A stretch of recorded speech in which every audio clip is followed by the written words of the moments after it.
Now it is time for you to venture on your own. Okay, there's a few things I want you to do, and this will be written down as well.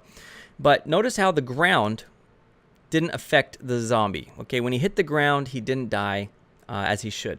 So your job is going to be able to incorporate the ground, just like we did with the objects. Make it so when he hits it, all right, that he actually gets hurt and the game can end.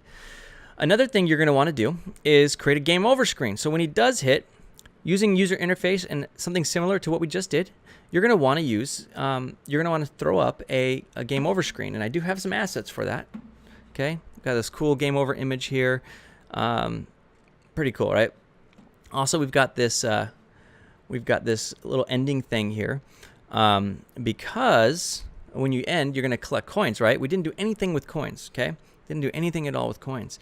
And so, but before we get to coins, so the game over, okay, you lose, it's a game over, and then it shows a whole new screen, and you can do your own thing. Make it maybe a third camera with a different angle if you want, okay? Or you can use the same one and just swap out graphics, whatever you think is going to work best for you. And the reason why we have this like cemetery stone here is because we want to put the score.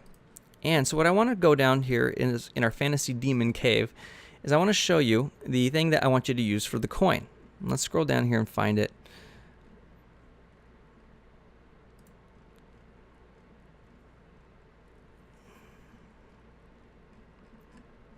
Just to double check real quick. And you can use whatever image you want, but as for a default, I think it's just the one we passed down here, this little portal thing. Yeah, I'm just going to drag this portal here. Is this guy. Now, you wouldn't probably want to use this in a live game. The reason being is it's got a lot of polygons, okay? I'm just rotating it here. It's got a lot of polygons. Let me turn off this main menu for a second. And that would slow down your game, especially if it's a mobile game. But this kind of looks like a coin, right? Let's just move it around. I'm just showing you what you're going to be doing. We're not writing any code here. Let's make it a little bit smaller. Again, it's got a lot of polygons, so you don't want too many of these. But basically, the idea is these coins are going to be, you can place them wherever you want randomly. They would kind of be repeating just like the columns repeat, except in this case, you can either destroy it or move it again because you want continuous coins coming. And what you want to do is detect a collision, okay? And if a collision occurs and it's of type coin, okay, we're going to make it so there's a sound that plays to collect the coin, and then we're going to increment it by 1, okay?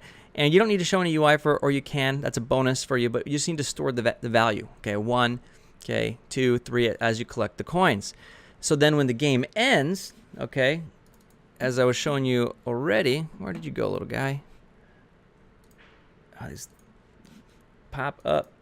All right, thank you. Okay, so then what you'll do right here is you'll put the total coins that were received, and you can do this through the user interface. And I did not teach you how to access user interface and change it. That's also part of the bonus. It's part of the assignment. So you're going to collect coins. They'll randomly go, and unlike on Flappy Bird, the coins are in between the poles. In our case, ours are going up and down, so you have to find a more creative way to do it, or a different way at least. It could still be in between or different spots. You get to decide. So game over screen, coin screen. There's having physics on this platform here, so he actually hits it. And the last thing I want you to do, and we didn't cover this either on purpose, is these pillars right here, okay? What I want them to do is I want them to slowly rotate like so. Okay, I just want them to slowly rotate like this over and over and over and over again, okay? And that's the very last thing you need to do. So you got a lot to do. You're gonna have all the graphics and sounds and everything you need for this, and doing this assignment is gonna help you take your skills to the next level. Really cool stuff we've built here. You've gone from animations to physics to lighting to importing textures to importing models to playing specific animations to working with multiple cameras to working with singletons and game managers and a whole bunch of other things. Congratulations. See you next time. Mark Price at devslopes.com.